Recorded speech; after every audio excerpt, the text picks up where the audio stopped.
चांद परी की ईद। एक सरसब्ज जंगल के दरमियान एक खूबसूरत परी रहती थी जिसका नाम चांद परी था। इसके लंबे सुनहरी बाल हवा में लहराते थे और उसके चमकते हुए पर रात के सितारों की तरह जगमगाते थे। चांद परी बहुत खुश मिजाज और रहम दिल थी। इसे बच्चों और जानवरों के साथ वक्त गुजारना बहुत पसंद था। जंगल के सब जानवर इसे चाहते थे क्योंकि वो हमेशा दूसरों की मदद करती और सबके चेहरों पर मुस्कुराहट लाने की कोशिश करती थी। सर्दियों के बाद बहार का मौसम आया तो पूरा जंगल रंग बरंगे फूलों से भर गया। इसी मौसम में खुशियों भरी ईद आने वाली थी। जंगल के सब जानवर ईद की तैयारियों में मसरूफ थे, मगर चांद परी सबसे ज्यादा पुरजोश थी क्योंकि वो चाहती थी कि इस बार ईद सब के लिए यादगार बन जाए। ईद से एक दिन पहले चांद परी सुबह सवेरे उठ गई। उसने शबनम से भीगे हुए फूल जमा किए और अपने नन्हे से घर को सजाने लगी। उसने दरख्तों पर चमकती हुई बेलें लपेट दी और रंग बरंगे फूलों से रास्ते बना दिए। फिर वो जंगल में उड़ती हुई निकली ताकि सब के लिए तोहफे इकट्ठे कर सके। उसने खरगोशों के लिए मीठे सेब जमा किए और गुलहरियों के लिए खुश्क मेवे रखे। नन्ही चिड़ियों के लिए इसने खूबसूरत रंगीन पर जमा किए ताकि वो अपने घोंसले सजा सके। शाम के वक्त जब सूरज ढलने लगा तो पूरा जंगल सुनहरी रोशनी में नहा गया। चांद परी ने अपने जादू से आसमान में चमकते हुए रोशनी के फूल बना दिए जिन्हें देखकर सब हैरान रह गए। ईद की सुबह बहुत खूबसूरत थी। नर्म ठंडी हवा चल रही थी और फूलों की खुशबू हर तरफ फैली हुई थी। चांद परी ने आसमानी रंग का लिबास पहना जिस पर चांदी जैसे नन्हे सितारे बने हुए थे। उसने अपने पैरों पर चमकती हुई रोशनी छिड़की तो वो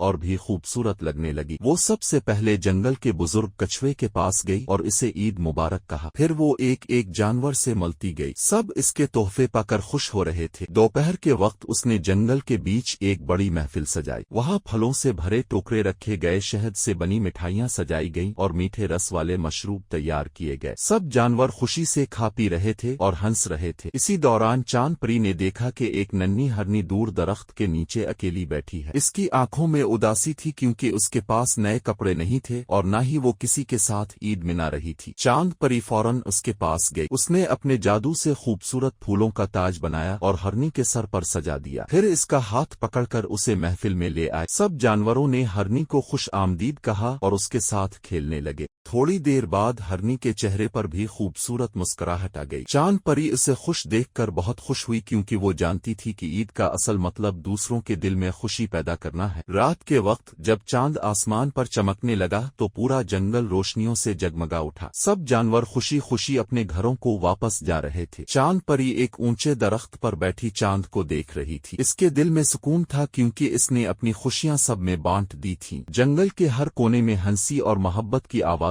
गूंज रही थीं और सब चांद परी को दुआएं दे रहे थे। सबक: ईद की असल खुशी दूसरों को खुश करने और मोहब्बत बांटने में है।